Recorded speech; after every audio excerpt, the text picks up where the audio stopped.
Hæ. Við töluðum í síðustu viku það að við þurfum að greina alla snertipunkta sem við mögulega höfum við fólk til þess að byggja upp brandið okkar. En það ekki bara nóg.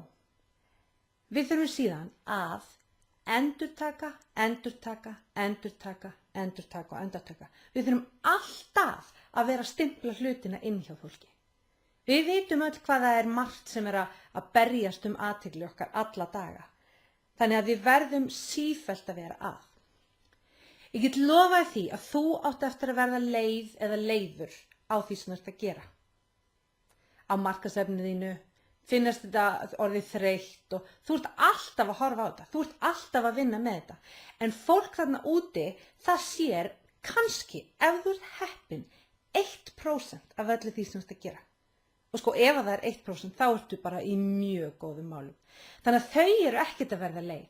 En ef þú hins vegar verður leið eða leiður á því sem þú ert að gera og þarf að breyta markaðsefninu eða gera eitthvað og breyta skilaboðunum og svona, að eina sem þú ert að gera að skemma fyrir þér vegna þess að þú ert ekki að halda áfram að endurtaka og stimpla inn hjá fólki.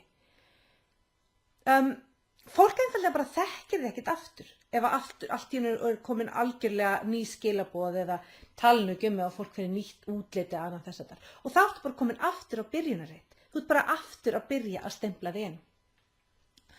Fólk kaupir af þeim sem það treystir og það alveg sannað að endurtekning byggir traust. Þetta bara alveg sem fólk. Ef við vitum að hverju við göngum, að þá líður okkur vel með fólki. Hver eitthvað þekki ekki eitthvað svona fólk sem að maður hugsa, ég veit aldrei, hvar ég hef hann eða eitthvað svona. Manni líður ekki vel með svoleiðis fólki. Það ekki gott til þess að byggja traust og það nákvæmlega eins með brandið þitt. Ef fólk veit ekki hvar það hefur þig og hvar þú ert, að þá treystir það þig síður. Góð saga þessu með traustið og að byggja það upp. Ég veit að þið getið öll samsama ykkur þessu. Ímyndið ykkur að þið farið í heitupottana í laugunum alltaf á sama tíma á hverjum einasta degi. Og það alveg hópur af fólki sem alltaf á sama tíma. Þetta kannski fólk sem þú talar aldrei við. Þú sér það bara tilsýndar. Það mætir í laugina á sama tíma þannig að þú ert alltaf að sjá þessa manneskju en þú þekkir hann ekki neitt, þú ert aldrei talað með hana.